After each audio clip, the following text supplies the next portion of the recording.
RCR presenta Integrando Perú.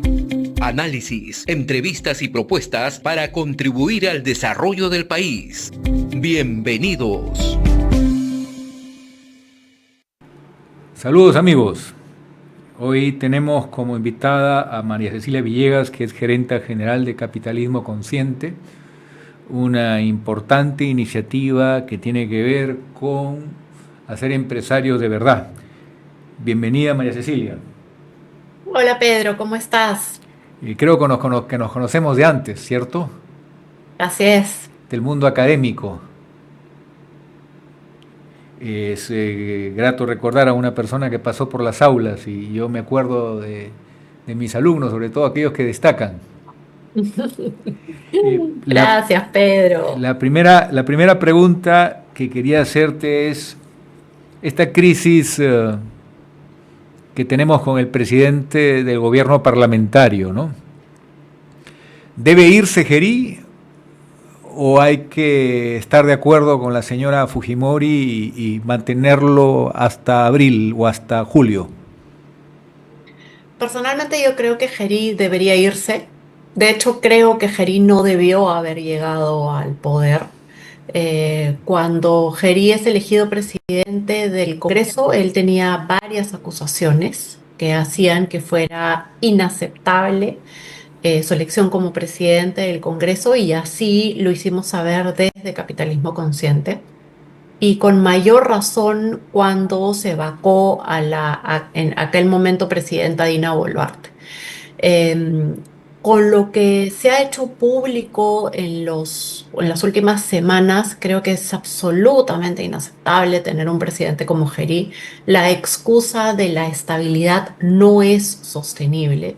Y creo que sobre todo deberíamos preguntarnos cuánto daño puede hacer Gerí en el tiempo que le queda en el poder y cuánto los peruanos estamos dispuestos a aceptar ser gobernados por una persona que sabemos que no tiene los valores, los principios, la ética ni la calidad moral para ejercer un rol tan importante como la presidencia del Perú.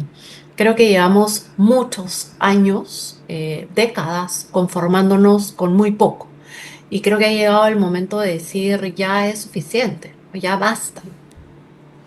La pregunta clave ¿es mejor asumir el costo político de mantenerlo, como piensa la señora Fujimori y el señor Acuña? ¿O más allá de temas particulares, el Perú necesita un punto de quiebre y aprovechar estos cortos meses para poner la casa en orden, para cuidar más las buenas prácticas, para convocar a gente proba, para tratar de ordenar todo este desprolijo de hechos y de procedimientos que muestran que el Perú hoy está más inseguro que antes, que la economía sigue adelante porque hay un marco constitucional que ha creado una distancia muy grande, pero no podemos sentir que la economía está blindada. Si la inseguridad crece, como está creciendo, puede afectar en algún momento la economía de manera significativa. Derechos fundamentales como la vida, la seguridad, la migración de los jóvenes por este mismo motivo, la incertidumbre que golpea a todas las pequeñas empresas, pero incluso hoy tenemos grandes empresas también intimidadas. El inventario de daños es cuantioso. ¿Qué maquillaje es el que justifica el pacto entre Fujimori, Acuña y el señor Gerí? Creo que no hay ningún maquillaje que lo justifique. Lo cierto es que llevamos muchos gobiernos en que los partidos políticos se reparten cuotas de poder, ¿cierto? Sabemos perfectamente bien que Acuña tiene ministros que responden directamente a él y tiene ciertos funcionarios en distintas organizaciones del Estado, ¿no?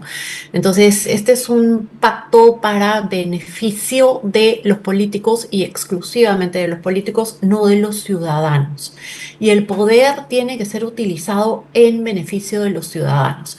Entonces, personalmente creo que ni César Acuña, que no ha podido ni siquiera gobernar la libertad, puede tener la autoridad para sostener que hay que mantener a Gerí en la presidencia. Aquí claramente lo que él quiere es su cuota de poder y verse beneficiado por las personas que ha puesto en puestos clave dentro del aparato estatal, ¿no? En el caso de Keiko Fujimori ocurre exactamente lo mismo. Los peruanos deberíamos estar cansados de que nos cuenten el cuento de que tienen que sostener la estabilidad. ¿Cuál estabilidad? ¿De qué estabilidad estamos hablando? La economía crece de manera muy mediocre a pesar de lo que hagan los políticos. Y crece de manera muy mediocre porque este 3% con los precios que tienen los minerales, que son nuestras principales exportaciones, el Perú debería estar creciendo a 6% y lo está haciendo a 3%. Hay otro tema, Pedro, que pocas veces se habla y es el impacto que las economías ilegales están teniendo en el crecimiento económico. El oro ilegal, ya lo ha dicho el Instituto Peruano de Economía, cerca del 50% de las exportaciones del oro del año pasado vienen de la economía ilegal, o sea, es decir, es oro ilegal. Ese oro ilegal se exporta a través de traders, se exporta a través del mercado formal. Y eso está permeando también en el crecimiento económico. Entonces, tenemos que decir las cosas con todas sus letras. El crecimiento económico del Perú del 2025 no es solo por la actividad formal y legal en el Perú. Las economías ilegales también lo están permeando. Ah, Y entonces, cuando vamos a tener una elección general, cuando ya las economías ilegales tienen representantes en el poder, de verdad que los políticos nos quieren ver la cara de idiotas y decirnos, no, por la estabilidad del Perú tiene que quedarse Gerí. No, señores, por amor propio, por decencia, por integridad, Gerí tendría que irse porque cada día aparecen más denuncias contra Gerí.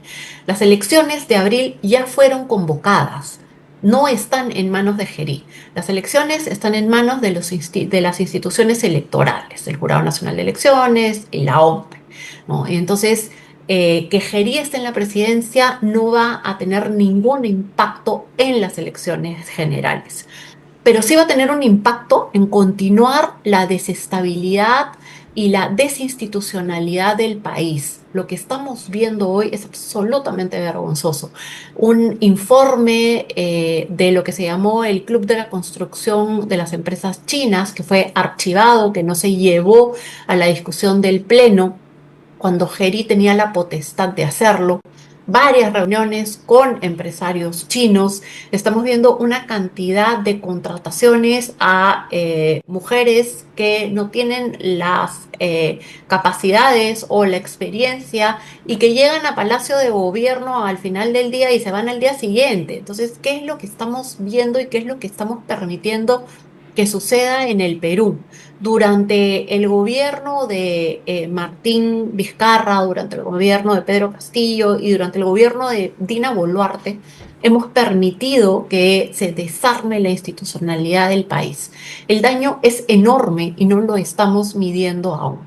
Tenemos personas que llegan a ministerios, escuchaba hoy día por la mañana las denuncias de la cantidad de personas del partido político Somos Perú que han sido contratados en el Ministerio de la Mujer y en otros ministerios que no tienen las capacidades para ejercer esos puestos. Entonces, lo que está ocurriendo es que están utilizando su posición política para colocar a gente cercana al partido. Y con eso nos están haciendo un daño enorme. Y a mí me gustaría decir algo que escuché en una conferencia el año pasado en Perumín. El Perú es la empresa más importante que tenemos en el país. El Perú es la empresa más importante. bueno, No podemos te hago permitir. una pregunta entonces muy directa sobre el Jurado Nacional de Elecciones. Se supone que es la autoridad en este momento de un proceso que debe ser limpio y generar confianza en la población. ¿A ti te parece sabio el fallo sobre el hermano del señor Vizcarra? Supuesto que no, porque la candidatura de Mario Vizcarra es una burla. Lo que está haciendo Martín Vizcarra es una burla, está queriendo confundir a los peruanos para que elijan a Mario Vizcarra, pero en general la clase política en el Perú es una burla. Sí, pero te hago esta pregunta porque si la institución que está arbitrando las elecciones no genera confianza, el no intervenir, por ejemplo, para corregir este escandaloso manejo de los fondos para la franja de difusión de los partidos en contienda, es escandaloso que haya ese tipo de negociados y no interviene, simplemente ya las reglas están hechas y que el negociado sea investigado después, ¿es así? No, es que no debería ser así. Todo partido político que está involucrado en temas de corrupción debería salir de la contienda electoral. No podemos permitir que gente que es capaz de repartirse la franja electoral o los dineros de la franja electoral nos gobierne luego, porque si son capaces de repartirse la franja electoral, ¿qué van a hacer luego una vez que lleguen al poder? Y eso es algo que a mí me preocupa muchísimo porque estamos permitiendo que los peores lleguen al poder, que lleguen a corromper, que lleguen a robar. Tenemos 10 millones de peruanos en pobreza, tenemos sistemas que no funcionan. Mira lo que sucede con ESalud, con el Ministerio de Salud. Enfermos de cáncer que se van a morir porque no hay medicinas. Hay una falla enorme en todo el Estado y nosotros seguimos actuando por la estabilidad del país. ¿Qué estabilidad?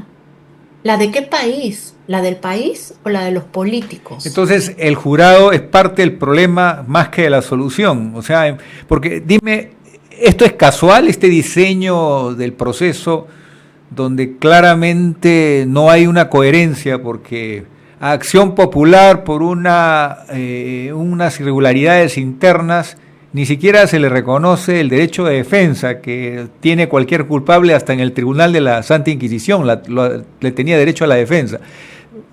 Suponiendo ya, nadie discute que había que sancionar las incorrecciones, pero luego viene el caso del hermano de Vizcarra y es una contradicción.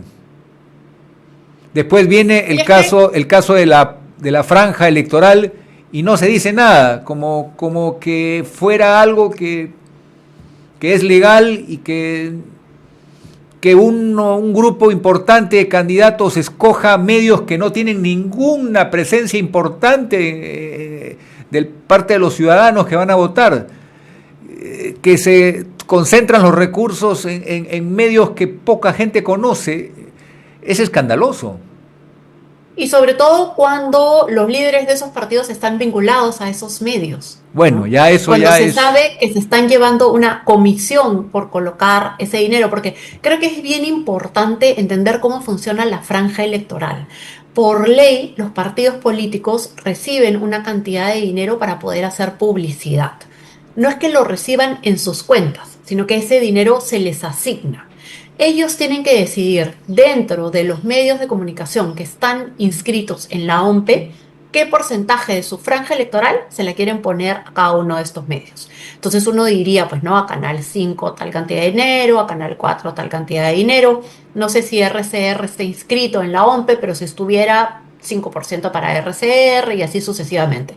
Pero de pronto hay un partido político que le ha dado el 100% de su franja electoral a un medio de comunicación que no es relevante y que muy poca gente conoce.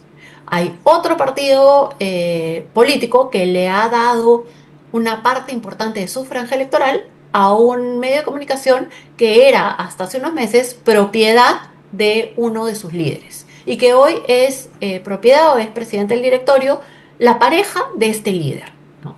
Entonces, otro se lo da en parte importante al medio de su propia universidad.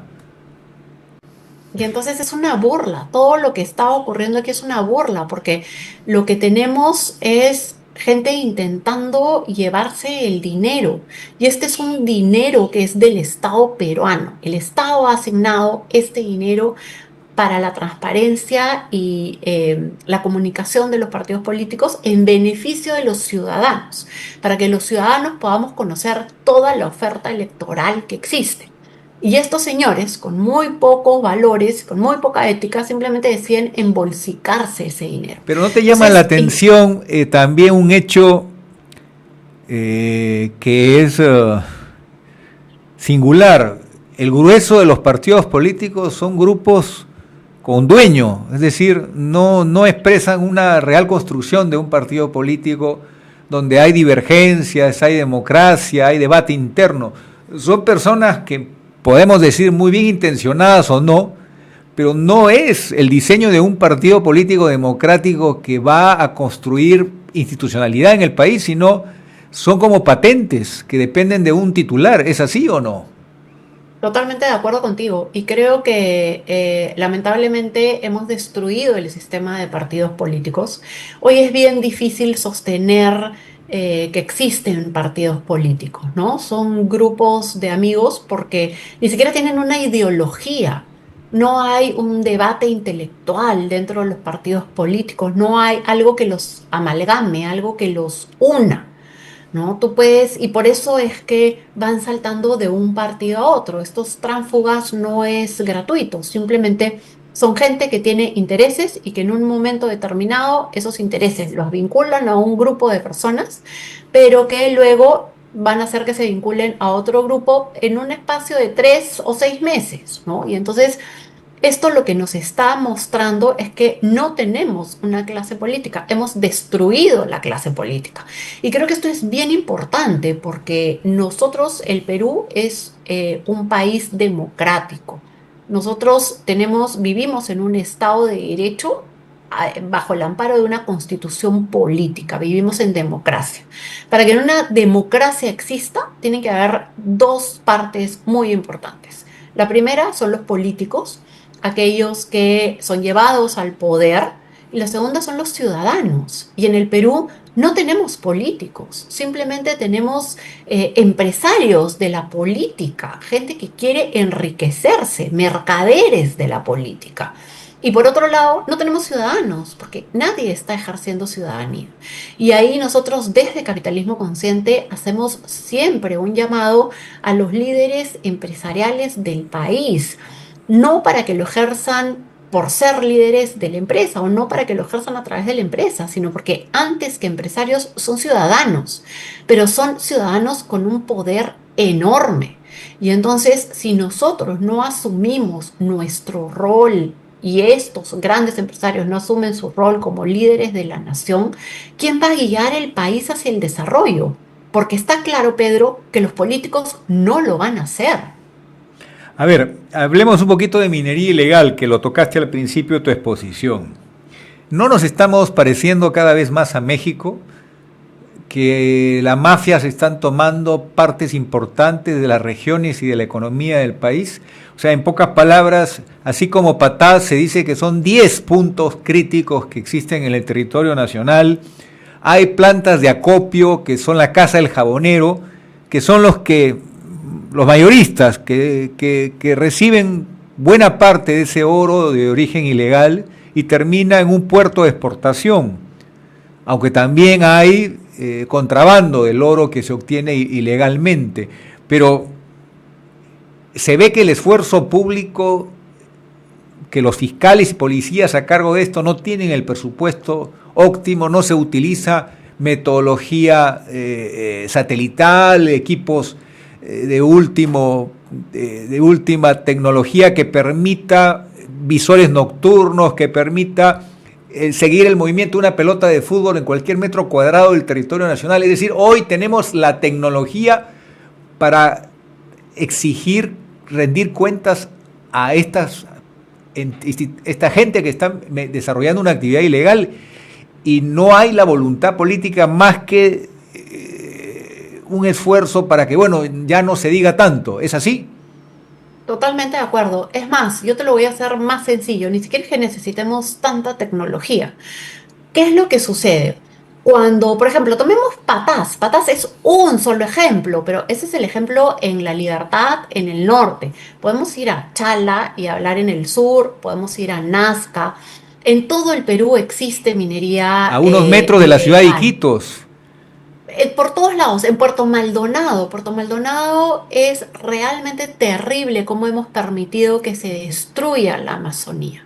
Pero lo que ocurre es que en el caso de la costa y de la sierra, los que bajan hacia la costa con el mineral, estos camiones podrían tener GPS. GPS tenemos todo solo por tener el celular, ya ni siquiera se considera tecnología de punta. Estos camiones con mineral, el oro o el cobre, tiene que ser procesado en una planta de beneficio. Estas plantas de beneficio no son pequeñas ni están escondidas, están a vista y paciencia de todos los peruanos y están usualmente en la carretera, en la Panamericana Sur. Y entonces uno ve las plantas de beneficio, los camiones entran, descargan las piedras, el mineral es procesado y termina creándose lo que se llama el concentrado. El concentrado es un polvillo. La planta está blanqueando este oro ilegal y luego se le entrega a un trader. El trader es el que se lo lleva al puerto y lo exporta. Y entonces ese oro ilegal, por ejemplo, que fue robado de los socavones de la minera Poderosa en Patas, luego termina siendo exportado por el puerto del Callao sin ningún problema y es legalizado en el proceso que hace la planta en el proceso de beneficio. Todos lo sabemos, sabemos cuáles son las plantas. Como te digo, las plantas no están escondidas. Las plantas son bastante grandes y tienen, algunas son informales, pero otras tienen autorizaciones. Los traders son todos formales y entonces así es como se está sacando el oro y el cobre, porque también hay cobre ilegal e informal. Pero mientras todo esto ocurre, no hay un proceso que busque formalizar a los mineros artesanales y a los pequeños mineros informales en el Perú. Para eso fue creado el Reinfo, pero no funcionó porque el Estado peruano hace cosas y luego no continúa el proceso. Entonces, para quienes saben de minería, un socavón minero está a bastantes kilómetros de una ciudad, bastante lejos dentro de los cerros. Quienes trabajan en minería trabajan 20 días seguidos en su socavón y solo salen 10 días a ver a su familia cada mes. Y entonces, si hay que formalizarse, la ley exige que estos mineros informales vayan a la capital de la región, a la GREMA, a la Gerencia Regional de Energía y Minas, y ahí se formalizan. Estos señores que están a la mitad de la nada, a 8 horas de la capital de la región, nunca van a ir a formalizarse. Entonces, de por sí la ley está mal hecha, porque le traslada la responsabilidad al minero artesanal, no hay supervisión del Estado y sin embargo le estamos dando una tarjeta blanca para que él pueda exportar su mineral, que era el REIF. ¿Qué cosa tendría que haber ocurrido acá? Necesitaríamos hacer cuadrillas del Ministerio de Energía y Minas, no de la Gerencia Regional de Energía y Minas, sino del Ministerio que vaya a los socavones y ayude a los mineros artesanales a formalizarse. Pero si no hay una adecuada supervisión, ¿cuál es el incentivo para formalizarse? No hay un incentivo. Al contrario, formalizarte te demanda costos bastante altos para gente que ni siquiera opera en las ciudades, que está metida dentro de un socavón la mayor parte del año. Entonces, sistemas que no responden a la realidad no van a obtener los resultados deseados. Y por eso es que los mineros artesanales vienen reclamando que algo funcione realmente en el país. Los mineros ilegales han aprovechado que nada funciona para robarse el oro y el cobre ilegal y utilizar el reinfo para blanquear ese mineral. Y mientras tanto, el Estado no hace nada, no sabemos nada de la ley MAPE y las grandes mineras tampoco impulsan la formalidad de los pequeños mineros y entonces estamos sumergidos en una situación en la que todo está mal. Cuando tú tienes una economía ilegal como la minería ilegal, alrededor de esta está la venta de dinamita, porque para poder hacer minería necesitas explosivos. Hay prostitución, hay tráfico de mujeres y de niñas para la prostitución, hay tráfico de menores de edad para trabajos forzados en minería y hay sicarios. Y eso es lo que está sucediendo. Entonces, cuando tú dices el Perú se está convirtiendo en México, sin la menor duda. El Perú va camino a convertirse en México, con la gran diferencia que México es un país muy grande, con un PBI muy grande y con mucha mayor institucionalidad que el Perú. Es decir, nosotros estamos incluso en una mucho peor situación que la que está México.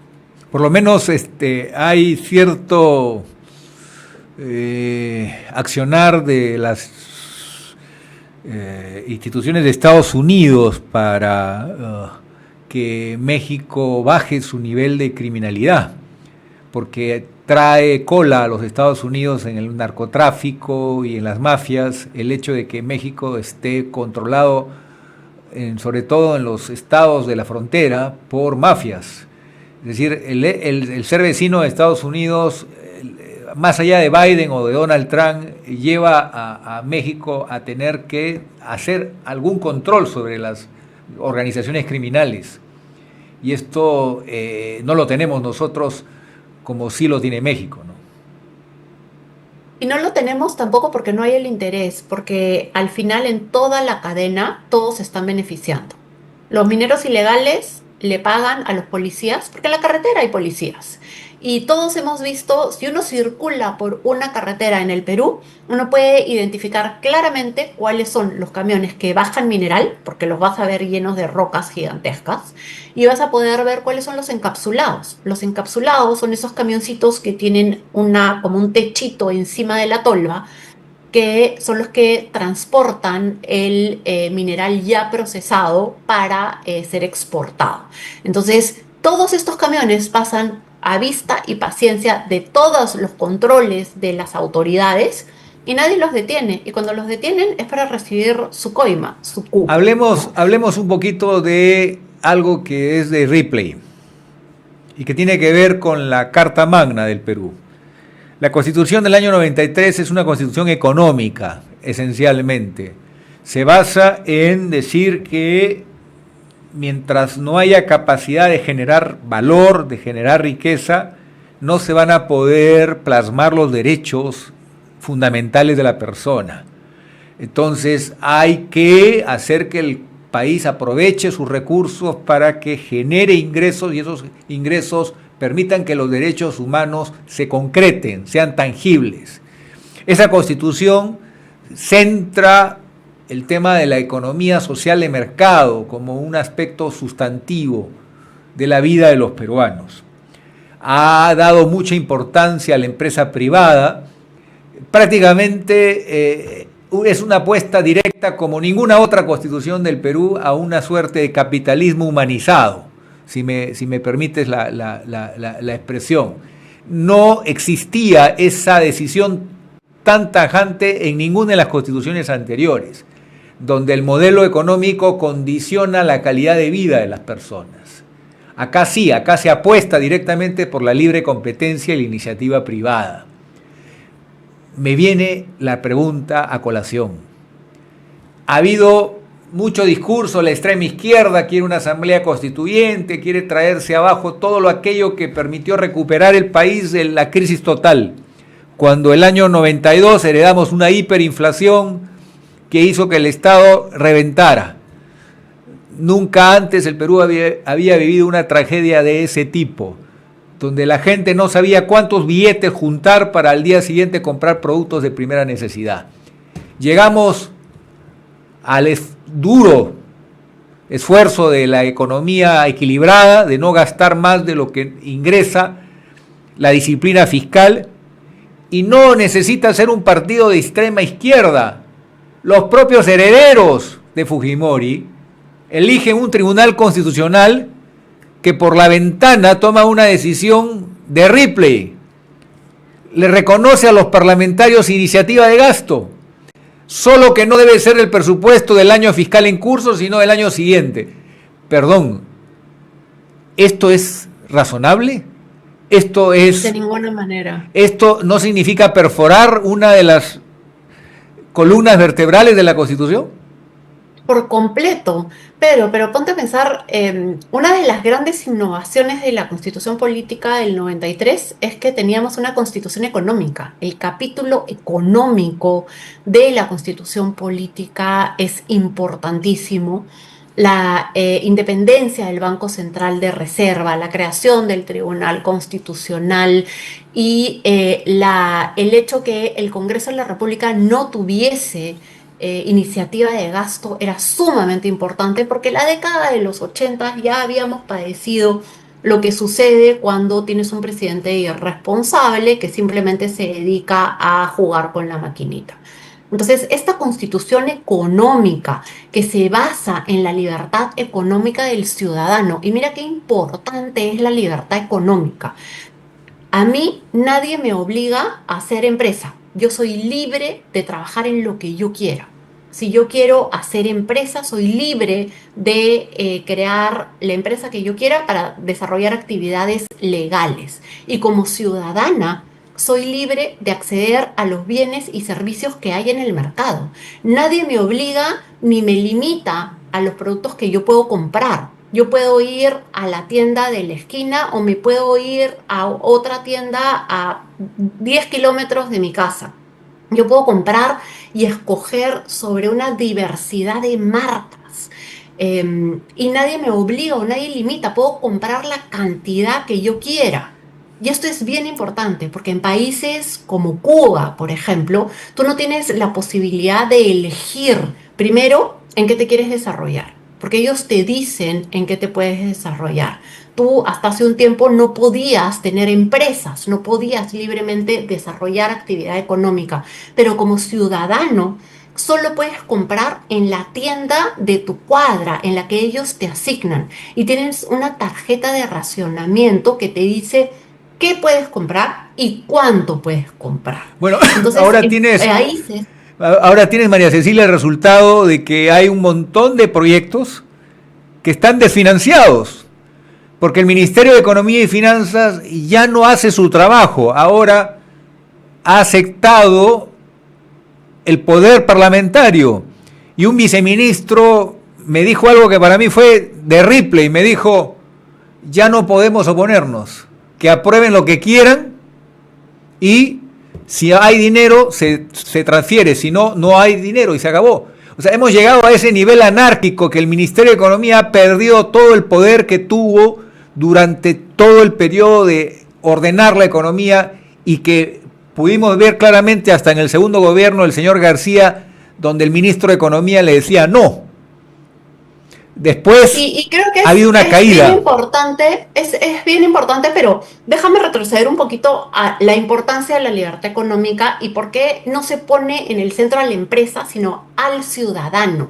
Tú como ciudadano estás al centro de decidir si quieres hacer empresa y qué comprar. Esos son dos puntos bien importantes.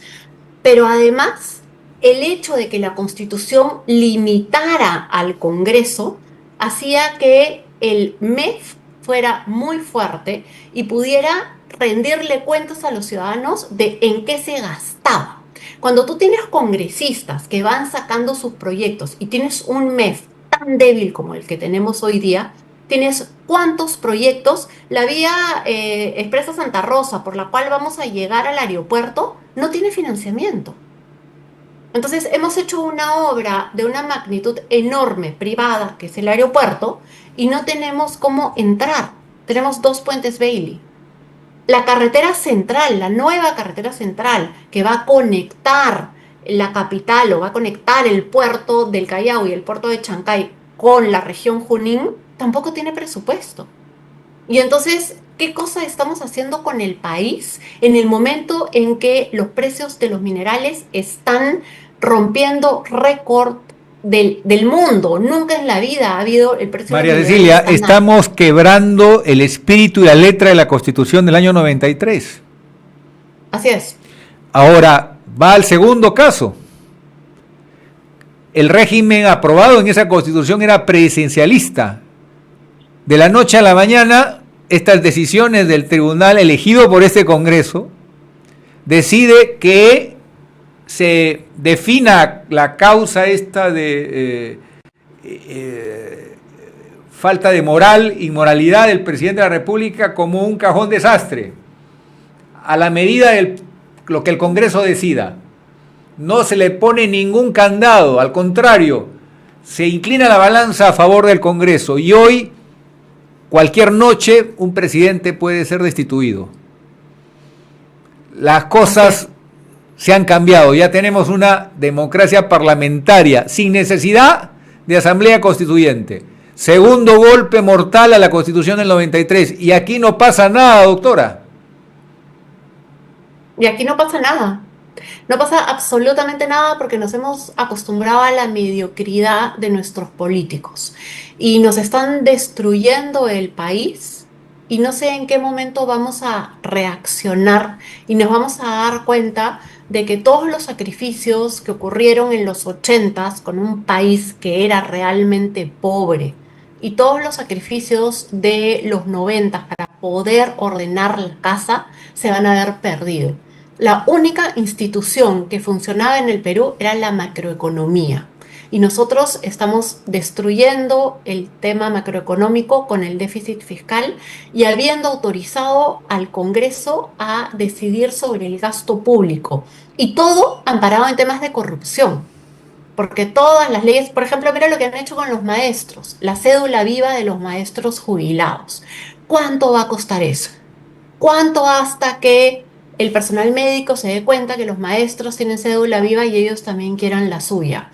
¿Cuánto hasta que... Pero es que nadie dice, señores maestros jubilados, tienen derecho a una pensión justa, pero hay que incrementar la presión tributaria de 15, 16% a 20, 22, 24% para que puedan haber recursos para pagar lo que es justo, pero no engañar aprobando una ley que no está financiada. Pero esa es la triste y dura realidad que vivimos hoy. Y ahí viene mi pregunta, mi interrogante, la corrupción, que la acabas de tocar tú. Hemos fracasado en el caso Odebrecht, que era un caso paradigmático. La gestión de estos fiscales que motivó tanto en un primer momento, centrado más en la cacería política, como se dice, que en defender el patrimonio del Estado, que era lo importante, es un autogol. ¿Tú crees que fallaron o falló el presidente como jefe del Consejo de Estado? Porque en ninguno de los juicios o arbitrajes he visto que se priorice la plata que el Estado está perdiendo por el hecho de corrupción. Lo vemos en el Hospital de Lorena, lo vemos en el gasoducto andino del sur. En todos los casos no se ha priorizado salvar el dinero de todos los peruanos. Y hoy no solo no se ha priorizado salvar el dinero, lo que ha ocurrido además es que hemos abaratado la corrupción, porque de pronto todos se dan cuenta que acá no pasa nada. No importa cuántos presidentes presos tengamos, la corrupción sigue a vista y paciencia de todo el mundo. La tenemos además hoy descentralizada, porque ese es el gran impacto de la descentralización en el Perú. No hemos mejorado calidad de servicios, no hemos acercado los... ¿Tú crees que se ha reemplazado la corrupción de Odebrecht por la corrupción de algunas empresas chinas? Sin la menor duda. Pero no solo eso, sino que las empresas constructoras que antes formaron parte del Club de la Construcción y otras más, siguen operando de la misma manera. Y siguen ganando obras públicas de la misma manera, y en el caso de las municipalidades, aquellos desarrolladores inmobiliarios que quieren sacar adelante un proyecto son extorsionados por los alcaldes. La corrupción está a vista y paciencia de todos, y eso lo que está haciendo es encareciendo nuestro actuar en sociedad. No podemos sacar adelante un proyecto si es que no te están pidiendo una coima por un lado o te están demorando porque no quieres pagar la coima. Entonces hay empresas constructoras que ya no operan en determinados distritos simplemente porque la red de corrupción de los alcaldes es tan grande que les prohíbe operar a aquellas empresas que no quieren corromper. Pero hay muchas otras que sí corrompen y entonces siguen operando de esta manera, y por eso es que los alcaldes continúan. Y a mí me parece absolutamente vergonzoso que nadie levante la voz y que nadie denuncie. porque no tienen pruebas, porque no saben cómo denunciar, porque se van a perjudicar, porque en el Perú todos quieren pasar por debajo del radar. Entonces el que corrompe quiere sacar adelante sus proyectos, el que no corrompe quiere no contar nada. Y hemos visto hace un par de semanas cómo hay empresas que hacen donaciones a la municipalidad de Miraflores. Hay una empresa constructora que ha donado 1 millón de soles a la municipalidad de Miraflores. Una empresa que además tiene 7 proyectos inmobiliarios. Tú dime, Pedro, por favor, ¿por qué razón estamos donando 1 millón de soles a una municipalidad cuando tiene 7 proyectos inmobiliarios en esa municipalidad? Entonces, apaguemos la luz y nos vamos. No, Pedro, ejerzamos ciudadanía. Yo estoy de acuerdo contigo. Y hagamos lo que decía un profesor de Harvard. Luchemos por reducir a la mitad la corrupción para alcanzar un nivel competitivo internacional. Es decir, saber enfrentar y frenar ese monstruo grande que pisa fuerte. En pocas palabras, sí se puede bajar el nivel de la corrupción que llega a ser tan dañino en el Perú. Pero los empresarios, y esta es una de mis últimas preguntas, ¿los empresarios están dispuestos a salir de su zona de confort? Porque este tema es un tema donde ellos se dan cuenta de a quién tienen al frente en los distintos ministerios y te puede fastidiar tu portafolio de proyectos, comenzar a ayudar a una acción pública de limpiar la casa. Entonces se prefiere pasar piola, ¿no? Dejar que las cosas se resuelvan solas. ¿Eso no nos hace daño, María Cecilia? Nos hace muchísimo daño, y una de las cosas que yo personalmente cuestiono es que los empresarios en el Perú, no todos, pero muchos empresarios en el Perú son mercantilistas. Hay muchos que recurren a la corrupción para poder sacar adelante sus negocios y sus empresas, pero te podría decir que casi todos los empresarios en el Perú quieren navegar por debajo del radar. Y eso nos hace un daño enorme, porque no tienes que corromper para ser parte de este sistema que es la corrupción. Basta con que te quedes callado. ¿Qué cosa necesitamos? Coincido contigo, nosotros podemos reducir la corrupción muchísimo, pero lo que necesitas es gente valiente que se atreva a denunciar, que diga, este es mi país, yo no voy a permitir que lo destruyan. Yo me voy a comprar el pleito y voy a salir adelante y voy a denunciar. Hasta que no encontremos ese valiente, el Perú se va a seguir destruyendo y es absolutamente lamentable, y somos nosotros, los ciudadanos, quienes callamos, los cómplices de que esto esté ocurriendo. Yo sé que es difícil hacerte esta pregunta, pero esa mejora en la política, ¿la ves presente entre los 3 que están primeros en las encuestas hasta el día de hoy? ¿El afán de cambio sincero? No. Y no es una pregunta difícil, Pedro, porque la verdad es que yo puedo cuestionarlos. O sea, primero, yo he cuestionado al exalcalde de Lima varias veces por muchas de las cosas que él ha hecho. Solo una, esta vía expresa, la ampliación de la vía expresa es vergonzosa, está generando tráfico en las calles aledañas, está mal hecha, no se han considerado vías de desfogue, no se han considerado los cruces, hay 3 semáforos en una vía expresa, no hay cruce peatonal. Está mal hecha, así no se puede gobernar, y se supone que este es un señor que es un empresario exitoso y que iba a saber qué cosa hacer. Ya, hagamos una cosa, esa es una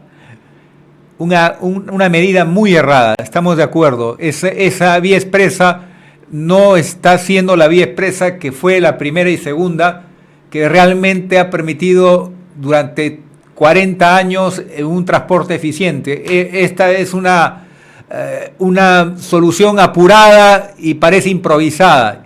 Pero hablemos de algo que a mí me llama la atención. Los hospitales de la solidaridad han corregido un problema muy difícil de resolver por parte del Estado, del gobierno central, que es la salud ambulatoria.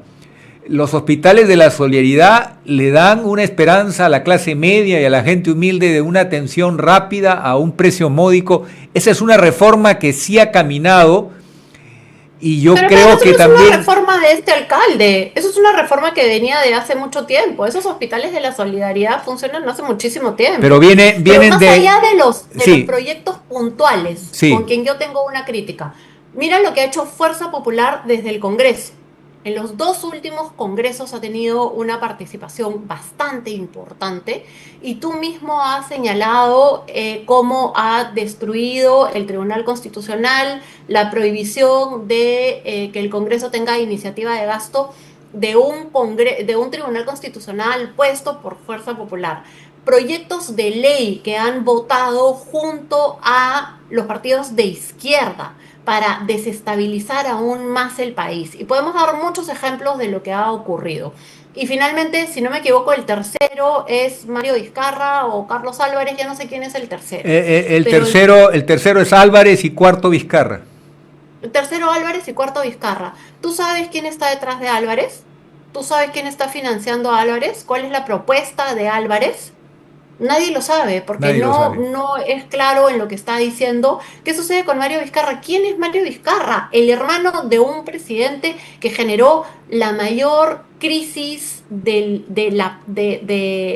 el COVID-19. El Perú terminó siendo el país con el peor desempeño económico y con el mayor número de muertes per cápita, per habitante.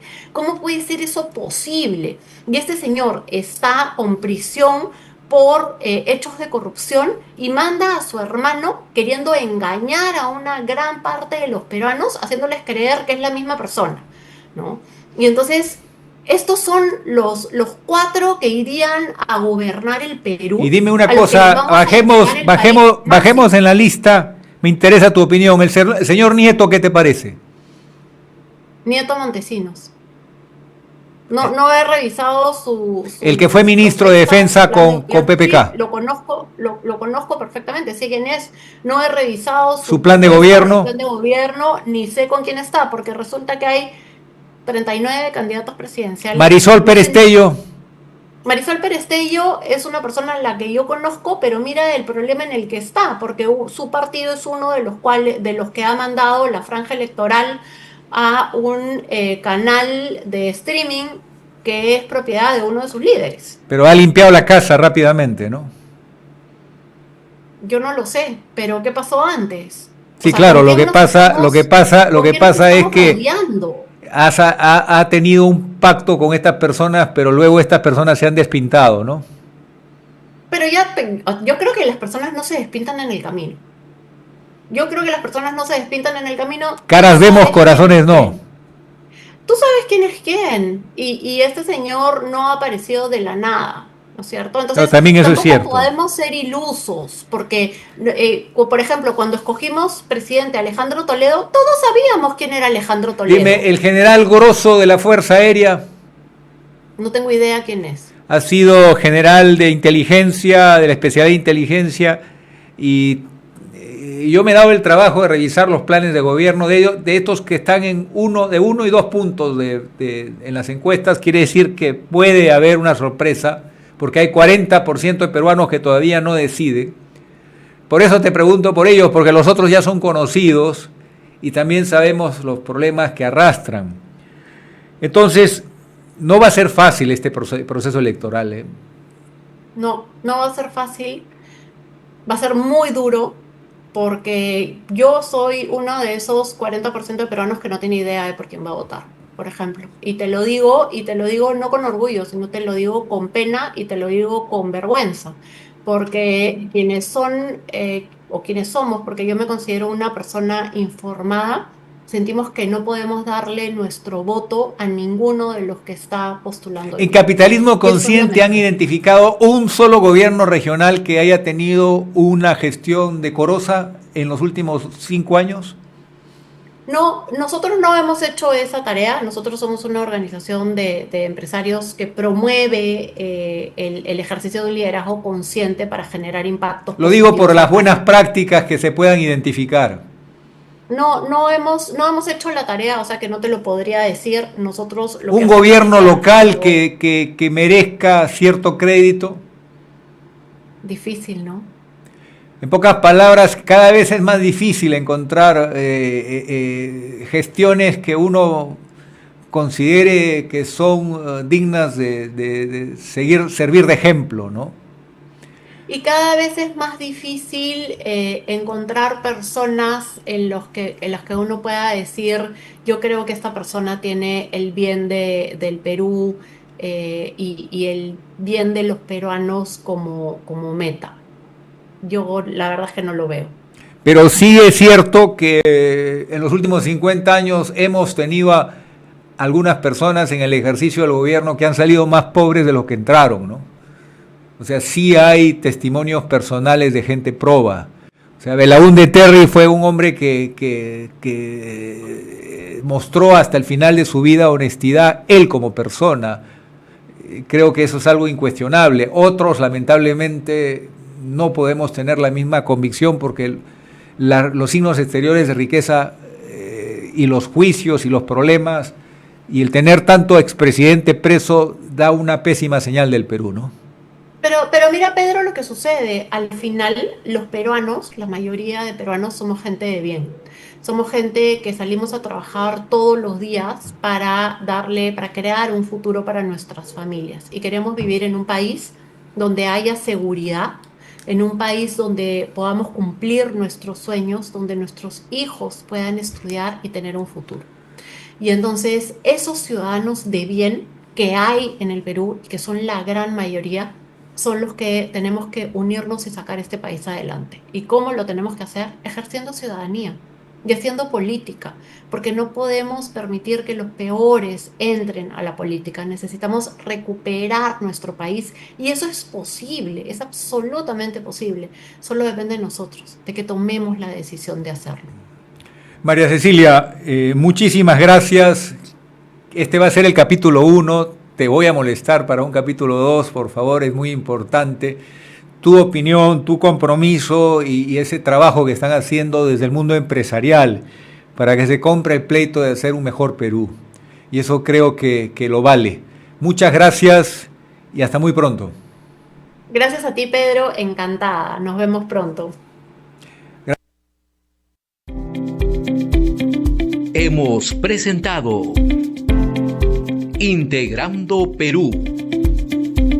Retornamos en nuestra próxima edición con más entrevistas y el análisis para contribuir al desarrollo de nuestro país.